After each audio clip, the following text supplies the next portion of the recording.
Okay, good evening. Glad that you can join us this evening for the Senior Issues, Housing, Health and Welfare Committee of Community Board 10. We're joined by community board members and many esteemed members of the community. This evening, we will have presentations regarding the Department for the Aging's profile of older New Yorkers, profile of older New Yorkers and other reports that are really pertinent to the demographics,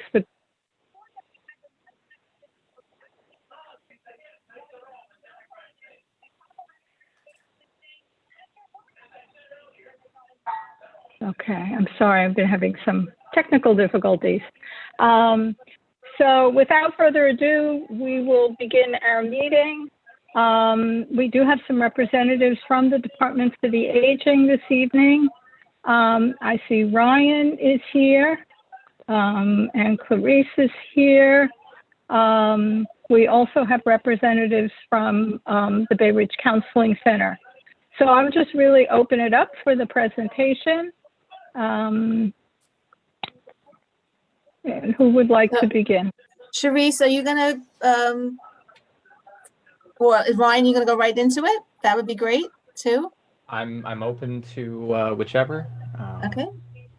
Thank you for having Ryan, for having us tonight, Josephine, and the Aging Committee.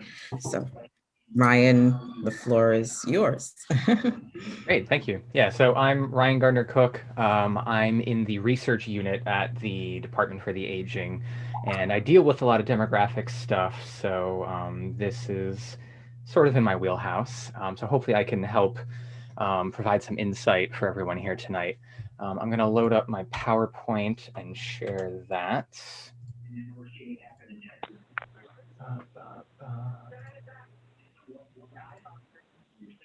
All right, can everyone see my title screen here? Yes. Okay, great. Okay, yeah, so we're here to talk about a combination of the current and projected trends in the older adult population in Community District 10. So first, I will run through some of the basic demographics of CD10, comparing them along the way to the neighboring CDs, as well as the borough and city more broadly, where possible. Now, these initial estimates come from DFTA's profile of older New Yorkers, which is based on US Census data. I've pulled these images that you can see here in the next few slides directly from the profile of older New Yorkers in order to demonstrate how it can be used, because it can be a bit daunting. It's a big table, lots of stuff. So to start things off, I'd like to note first that 21.2% of the current population of Community District 10 is 60 plus. And Community District 10 from here on will be highlighted in green. So you can see here 21.2%, the percent of all 60 plus. That's a little over a fifth of the community district comprised of older adults in that group. So we can compare this number to the neighboring CDs, CD7 to the north, CD12 to the north and east, as well as CD11 to the east. These will be highlighted, as you can see here, in yellow. So CD7, CD11, CD12. I'm not sure if you can see my cursor or not. Please pardon my cat, he gets jealous. So when we compare the 21.2% in CD10 that are older adults presently to these other CDs, so that's in this column here, we see that the proportion of older adults is much higher in CD10 than in any of the other communities. And that's just at present. This isn't even taking into account the 2030 projections. So this is also the case where CD10 has a higher proportion. This is also the case when compared with the city more broadly, which is highlighted below and will be in the next slides in blue. And this goes for Brooklyn as well. So like citywide, the proportion is 18.22%. So again, we have 21.2% in Bay Ridge. larger than all its neighbors in the city more broadly. So I will quickly run through a few other basic demographics. We can always return to any one metric if anyone wants later. Here on the right, we see that 25.92% of older adults in CD10 currently live alone. Now, again, this is much higher than the amount of those living alone in neighboring CDs. However, this is below the borough-wide and citywide measures. For example, the citywide proportion of older adults who currently live alone is 28.56%. Moving along, the next one I would like to highlight is that 19.71% of older adults in CD10 are living in poverty, according to the New York City specific measures of poverty, known here as CEO. This report, the Profile of Older New Yorkers, it does include the federal poverty level, but CEO provides a better snapshot of the actual cost of living in New York City specifically, rather than an average nationwide cost of living. So when we compare this 19.71% of older adults living in poverty in CD10 to the surrounding communities, especially Sunset Park, as well as the borough and city more broadly, we see that fewer adults, thankfully, in CD10 are living in poverty than any of those other regions. So again, we're looking at the 100% CEO here. So if you look at the percentage of that, you can see in Sunset Park, for example, it's almost 32% that are living in poverty, whereas, and citywide, it's almost 21%, whereas in CD10, it's under 20%. Not insignificant, of course, but relatively in a better place than many other places in the city. Now, we also see that 19% of older adults receive food stamps. Again, this is much lower than any of the surrounding areas, especially Sunset Park, as well as this, the borough and city more broadly. Not ideal, of course, but again, relatively in a good place. When we look at those with certain disabilities, we find that almost 23% of older adults in CD10, so this is here on the right, almost 23% have mobility or self-care impairments. Now, while it's significant, this is also fortunately much lower than the neighboring CDs, Brooklyn, and the city as a whole. So while it's 23% here, it's over 25% citywide, it's almost 27% in Sunset Park. In Borough Park and Ocean Parkway, it's over 30%. Now, here, when we dig a little deeper into another report that you have on the neighborhoods that comprise each community district, we have some separate metrics for Dyker Heights and Bay Ridge within CD10. Now, when we look here, there's a higher overall population in Bay Ridge than Dyker Heights, but they both have the same rough percentage of their population that are older adults, both between 16 and 17%. Now, the other demographics, as you can see here, are broadly similar, except Bay Ridge has a higher percentage of people identifying as white, which that's over 60% in Bay Ridge, as opposed to almost 44% in Dyker Heights. And Dyker Heights has more people identifying as Asian, 40.4% in Dyker Heights versus the 15.5% in Bay Ridge. Now, when we compare this with the neighborhoods in the other CDs, such as CD10, such as Sunset Park West, which is contained in CD10, we find that race and ethnicity is quite different than in either Bay Ridge or Dyker Heights. However, the neighborhoods in CDs 11 and 12, such as Kensington or Bensonhurst West, are broadly similar in this demographic makeup. The only major differences there are in the relative proportion of the older adult population that identifies as Asian. So these are all different things that you can pull from some of these pre-existing public reports. Now, moving on to why we're really here, looking at the projected population through 2030 and pinpointing possible locations of growth. So now the older adult population has been growing citywide, and the Department of City Planning has pulled together a report where they look at different population trends over the course of the next decade. And fortunately, they've also been able to take that and focus for each community district on what the older adults, so again, 60 plus, 60 years and older, what that population growth is going to look like in the coming decade. And DFTA took these data, looked at the current number of older adult centers, formerly known as senior centers across the city, how many people they've been serving, and how many older adults lived in the CDs that they were serving. Took all those numbers, basically, took the projections going forward in 10 years and looked at, okay, where are there places where there's going to be a much higher demand by 2030 for older adult center services than are presently available. And as you know, Brooklyn CD10, that is in the high anticipated growth bracket. There's a more than 75% projected increase over the current capacity in the community district. So if we want to pinpoint this further, and as well as compare this to some of the other community districts, the Department of City Planning has a really great tool online called Population Fact Finder. You can access this to find all sorts of different demographic data at the city level, the borough level, community district level, all the way down to the Census Tract level, which I'll get into at the end of this presentation. Census Tract being maybe like 8 city blocks figure, so much more granular than an entire community district.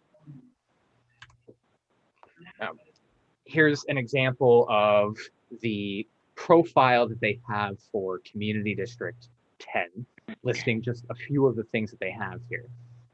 Now, the one thing I'll say about comparing any data from this to the profile of older New Yorkers, to the neighborhood level demographics that you have a report on, there's a little bit of variation between each of these because each of these estimates has a margin of error attached to it. So that's the only warning I would give if and when comparing any of these. But overall, despite whatever like plus or minus 0.5% margin of error, the trends in every case remain the same. So taking some of these data from the Department of City Planning, I was able to extract these population pyramids for, in this case, CD10 to compare to Brooklyn and New York City. And in the next slide, I'll compare it to the neighboring community districts. Now, a population pyramid here, like as you can see, each level of the pyramid is formed by a 5-year age bracket. And the power of a population pyramid is it can be a somewhat strong predictor at what future demographics are going to look like. So, for example, in CD10, you can see that the 50 to 54 and 55 to 59 bracket there, that bulges out a bit more above the brackets 35 to 39, 40 to 44, and 45 to 49 in Community District 10. Now, you don't have to go crazy with this, but this is just one way of illustrating how in the next 10 years, there's a good chance that there's going to be a high amount of growth in the broader older adult population, 60 plus. Now, when you compare this to Brooklyn, you can see that Brooklyn as a whole, while the population is aging, it's not aging as quickly over the next 10 years as it is in CD10 specifically. The same with New York City more broadly. Now, this isn't listed in the slide here, but another thing that the city planning's population fact finder tool can do is it can also tell you the median age in each of these areas. So for example, the median age in CD10 is 40. Whereas the median age in New York City more broadly is, if I recall correctly, it's roughly like 35. So there's a significant difference there again, which can tell you where you can expect some growth trends in the older adult population. Now, when we take this more specifically, I'm trying to make sure I'm on the right slides. Pardon me, I may have just mixed up a few of my notes.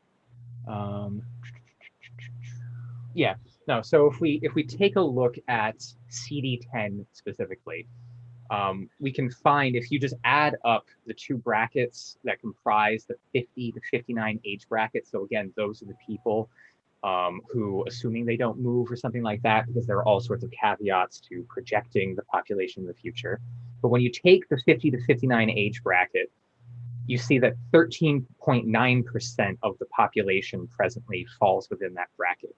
And that is higher than all the neighboring areas, including CD11, which is Bensonhurst, which is also expected to see significant growth. But Bensonhurst is only expected to see a growth of 12.5% or so, as opposed to CD10's 13.9%. And it gets much, much lower when you look at CD12, especially here. You can see in CD12 that the bulge that exists in CD10 in that 50 to 59 age bracket on the pyramid is non-existent. It's much more of a pyramid with each bracket below it being larger than the one above it. Now, I don't want to spend too much time on this because I think the real insights will come in the final maps. But just digging deeper into CD10 itself and how we've already seen how CD10's older adult population is likely to grow at an even faster pace than neighboring Bensonhurst. We can start looking more granularly to see where exactly this growth might be expected within CD10. When we break this down in the same way, using these population pyramids and looking at median age and whatnot, we see that the percentage of older adults in Bay Ridge, percentage of people who will become older adults in the next 10 years, the people in the 50 to 59 age bracket, that percentage presently is 13.3%. However, in Dyker Heights, that number is 15.2%, which is far and away the highest in terms of how many people are in the age bracket that will, in the next 10 years, be older adults. That is far and away the highest proportion of any of the areas that we've looked at. So again, we touched upon how the population may be lower in Dyker Heights than in Bay Ridge, but it's due for relatively much higher growth in the older adult population. It's also worth noting, which I'll demonstrate in the last few slides where I map some of this out, but it's worth noting that Dyker Heights is also an area with no pre-existing older adult centers, unlike Bay Ridge to the west or Bensonhurst to the east. So moving into the much more targeted, again, there are caveats here. This is not a perfect prediction. There are all sorts of things that go into projecting things, especially at this granular scale. You don't know how many people are going to move around within the city, or more broadly. You don't know how many other people are going to move in, things like that. But taking the current population that is 50 to 59 into account, we can really start looking at these things more granularly. And here, in this case, we have the older adult population density mapped by Census Tract. Again, I said Census Tract is roughly, let's say, 8 to 10 city blocks. So we're getting much more granular than a neighborhood or a community district. And in addition to this, we have the pre-existing older adult centers in blue. Now, the darkest red census tracts, those represent areas with the highest density, and the lightest color represents the lowest density. So in this case, we're looking at the current density of the older adult population. So this is the current outlook of people who are age 60 plus. And right now you can see how much of the older adult population's location is correlated well with current older adult centers. Most of it is here in Northern Bay Ridge around this one, and then you have the pockets, the 3 census tracts in Southwest Bay Ridge, which also fortunately is located next to the other older adult center there. There is the one census tract in Northern Diker Heights here that has a high density of older adults. Fortunately, just across the border in Borough Park here, you can see that there are some older adult centers there. So things as they are right now look good. But when we look at the density, the current density of the adult population 50 to 59 by census tract. So again, those are the people who, if they stay where they are going to be aging into, you know, older adult services and whatnot in the next 10 years. We see a different picture here. Now, again, this isn't a perfect projection, but you can see here that there are a very large number of people in the northwest of Bay Ridge and the entire northern half of Diker Heights that we can, with a certain degree of confidence, expect will be seeking older adult services by 2030. Now, finally, to bring these together, here we have the entire population of all adults 50 plus as of today, showing both those who will become eligible for older adult center services in the next decade, as well as those that already are. So you can see the combined trends where many older adults are located around this northern older adult center in Bay Ridge, but there will likely be as great or greater a number of older adults in the northwest of Bay Ridge and northern Diker Heights. And I'm going to open it up to questions there because I'm sure there was a lot of impenetrable jargon there, but I think the last few slides are really the bread and butter of this. Thank you, Ryan. In keeping with our rules of order, what I'd like to do first is open it up to community board members and their questions, and then we will open it up to the community. Okay, so I can see everyone. So if you want to, raise your hands if you have any questions.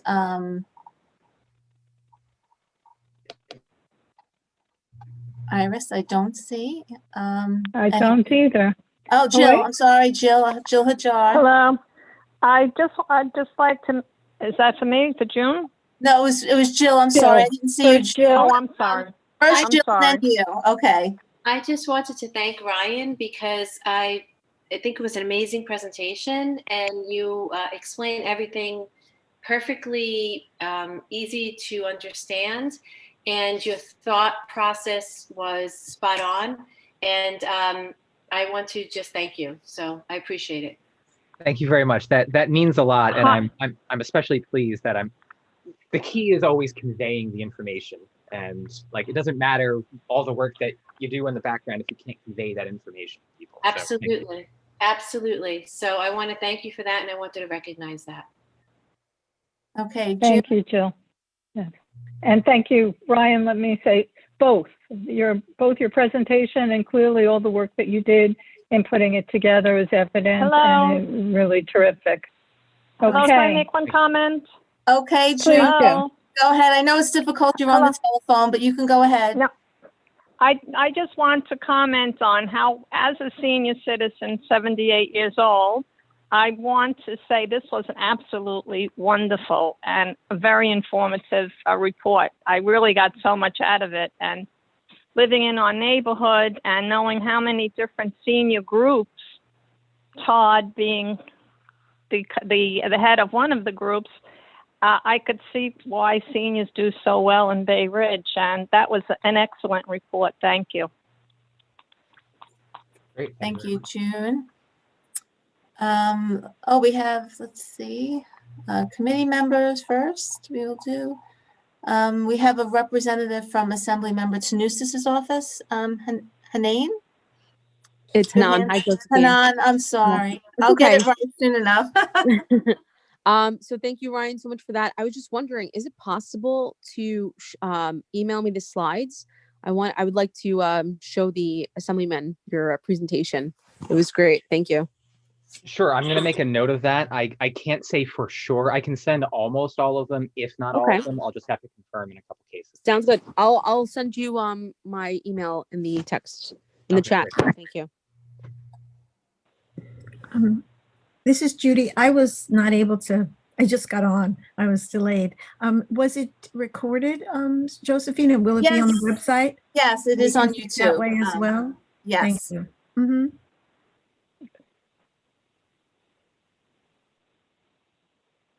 Okay. Committee members? Any other questions or comments? I have a question then, if I may. Looking at the projections, both in sort of the western part of Bay Ridge, as well as the sort of western, I guess they're both western northern parts of Diker and Bay Ridge, and looking at the increasing older adult populations. The Bay Ridge Counseling Center, for quite some time now, has been looking to improve, expand their setting to meet the needs of the community. And we have also been very aware of the needs in Diker as well. And so I just kind of want to put that back out for further discussion, or representatives from DISTA. I know you're here, as well as Sharice. If there are any comments on plans for DISTA-funded programs, particularly in those areas, seeing those projections of numbers.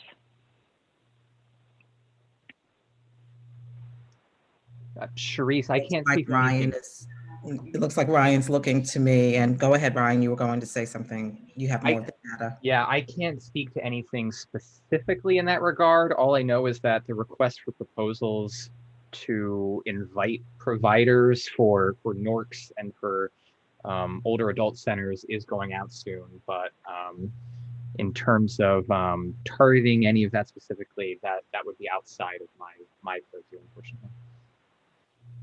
Yeah, and I think that if I just want to jump in a little bit, is that, Community Board 10, certainly from the district office perspective, seeing on the ground, so over the last few years, our board has certainly been advocating for senior services, knowing that there are, continued needs, and that really is part of our charter mandated responsibilities, which we review each year. And we've ranked capital needs of our, local senior center pretty high up there, I believe, number 3. But maybe, in the next, as we move to October, with this information, as we plan for our next district needs statement, maybe certainly we can highlight some servicing and some, discretionary funding in our expense priorities.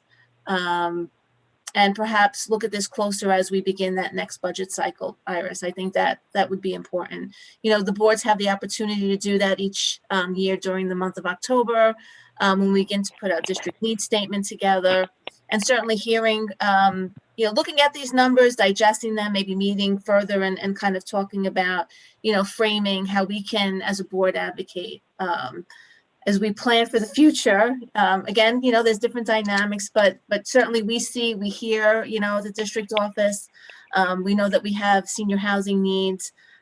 We know there's needs for services. The vaccination program has brought in a whole new community of seniors into the district office seeking help. And I know our local senior providers on this call have experienced that as well. So it is, Ryan, though, however, interesting to see the data.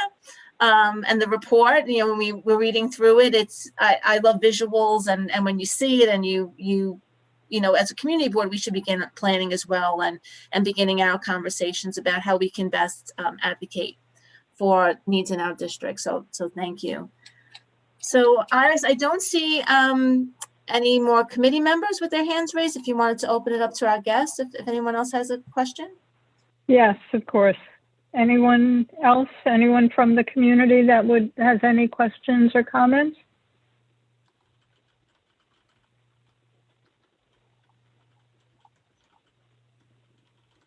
Todd? Yeah, well, Tom?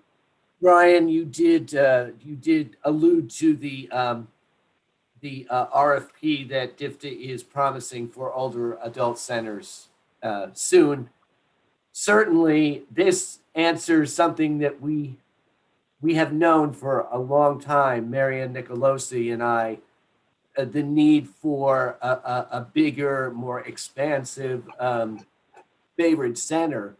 So certainly, this is very good for us. It strengthens our argument, obviously, given the projected growth. I mean, if we're looking at a 75% increase, I mean, our current capacity, there's just absolutely no way we could even come close to, meeting the need for the future. So in some ways, the timing is very fortuitous for a new RFP, given the growth projections. Yeah, and as far as I understand, these are the first RFPs in 10 years. So, yeah. Oh, wow. Wow, I didn't know that. Interesting. Mhm. Anyone else? I would just say stay tuned. That information will definitely be announced on our website once the RFP for older adult centers has been released.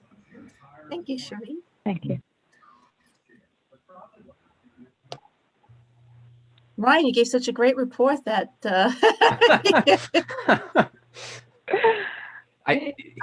Usually that's a worrisome thing where it's like, oh man, No. is it just yeah, that's good. Marianne Nicolosi, you had a question? I actually, Linda. it wasn't a question. It was really going to be a comment to the quality of the product and the presentation. I'm the executive director of the Bay Ridge Center. Sorry for not introducing myself and assuming everybody knew who I was. But for us and us, I think not just the Bay Ridge Center, but all the other social service agencies within Bay Ridge and government offices within Bay Ridge, I think it's been amazingly apparent to us that there is tremendous growth and that as I like to say, there, when I walk around Bay Ridge, more people look like me than like college students, So it's much more it's beneficial to have the statistics to back up our general perception. One of the things that I don't know whether I just didn't see in your presentation, because I did come in a few minutes late, was I was wondering if your research spoke to the growth of quote the non-white person or the Latino, the Asian, the African American. I mean, one of the things that I think we have the hardest, or I as Bay Ridge Center has the hardest time trying to figure out is culturally, there's a very large portion of our population that are older Arabic folks. Some of them are Muslims, some of them are Christian Arabic. Was there any information, was there any data on those kinds of patterns that you could help us out with? Because we know it's growing, but we don't know how much it's growing. I just saw Paul in there, and I'm sure you can speak a little bit to that too, Paul. Right. So that's the sort of thing that I know has been looked at citywide very recently. I was involved in some work on that, and citywide, that the non-white population, there are a number of people here in that 50 to 59 age bracket that in the next 10 years, you're going to see the most growth within the older adult population in the non-white part of that population. And in terms of CD10 specifically, I don't have those specific numbers. It's something that is technically, like, you can technically pull those numbers together using the data from city planning. So again, like the thing you want to look at there is you can't do it at this Census Tract level using their data, unfortunately. But you can do it like looking at Diker Heights versus Bay Ridge in particular, looking at the demographic breakdown that way. All I can say is that Diker Heights in particular, since Diker Heights is looking at a higher percentage of growth, higher percentage than, again, all of the neighboring areas. Right. And the fact that Diker Heights has a larger portion of the population that is non-white, I would definitely expect, in this case, especially the Asian population, which would include the Middle Eastern one, the Arab one, there would be a great deal of growth in that population, I expect. Okay. Okay. I see that Paul Mack has his hand up. Paul? Hi, good evening, everyone. Well, basically, I just want to mention that we operate a senior center really on the edge of between Sunset Park and Bay Ridge on 60th Street and 6th Avenue corner.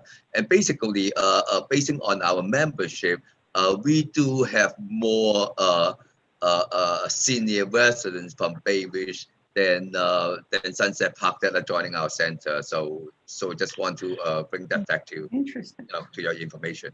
Yeah. And in Diker Heights, we've had also, we have several, we have some friendship clubs, no real formal, center within District 10, but nearby as well. And I would say some of the members also go to varying centers throughout the district. Even though they live in Diker Heights, they do travel to, elsewhere. But as we get the new census numbers, I think honing in on those different areas of growth would be, important, I think, for us to look at. I'm sorry for jumping in there. Okay. I'm just going to go in order of hands having been up. So Mohammed?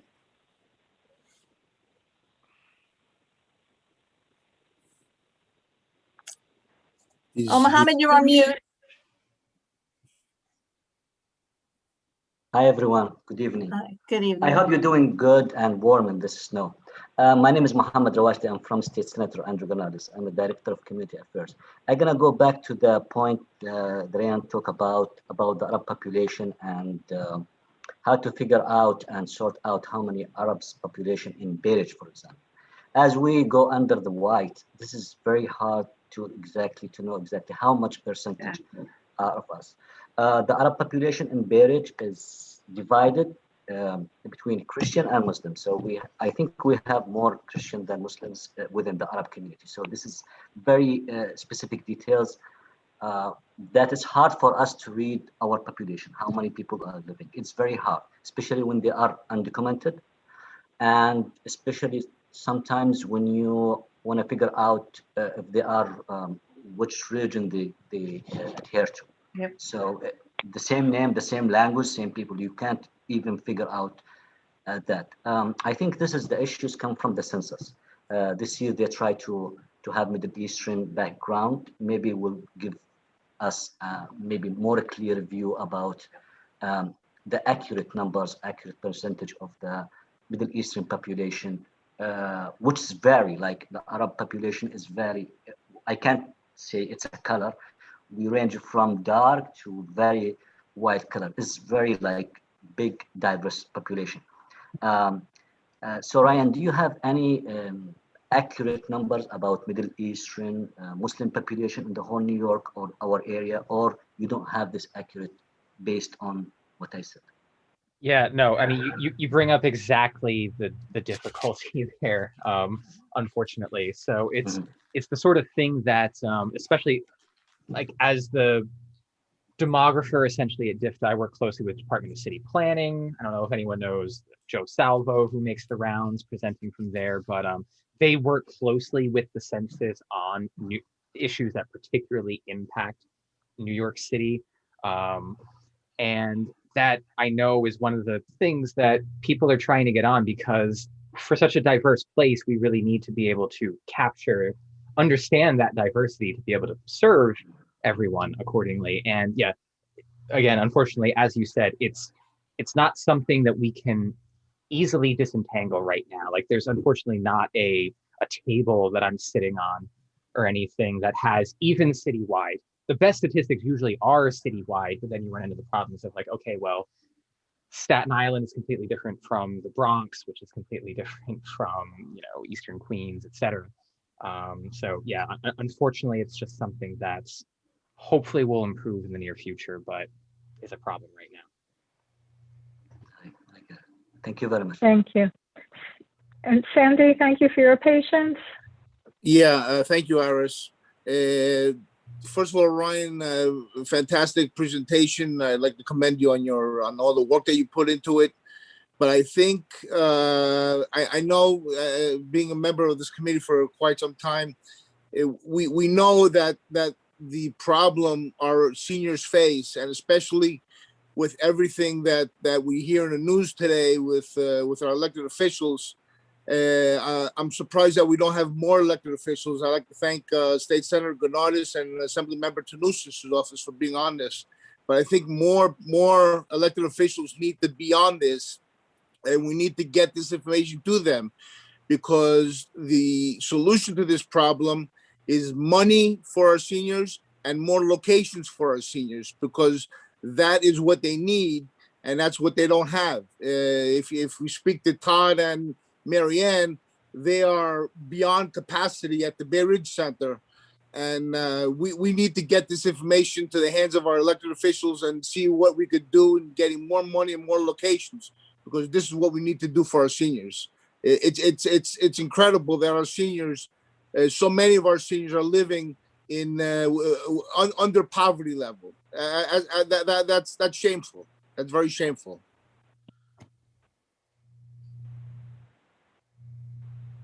Thank you. Judy? In listening, and I'm sorry that I didn't get to hear you firsthand, Ryan, but I will definitely watch it. I think that when we hear about the numbers and what's everyone saying, it became crystal clear to me when I realized when the vaccination started to be offered, that there was not one site in either of the two communities. And it just indicated to me how misguided and misinformed maybe the city is, and the numbers of elders that live in this community. And if they're the vulnerable population, and yet we weren't until this week, when the Walgreens started to offer weekend services, we were just left out. And it just was, just indicated the lack of understanding of what's here. And when I hear from Marianne and Todd, the number of meals that they have tried to stretch across this year for home delivered meals with not one more dollar to allow them to work, it's been remarkable. And it makes me very anxious, as Sandy was saying, that we just must mobilize on this issue. And now we have some data, so thank you. To help any way I can. Thank you. Yeah, I totally agree with both you and Sandy about issues, and this is the sort of thing. I mean, the argument is always that the older adult population in New York City in particular is such an enormous part of the population, and yet like an agency like DFTA gets such short shrift in the grand scheme of things. But I just want to remind those that have just recently spoken, you still have the raise hand feature. So if you want to speak again, I'd be happy to call on you. If not, if you'll just lower that. Okay. Paul, you have something else you'd like to say? No, I'm sorry. Probably I should lower the. Oh, it's okay. Okay. Anyone else?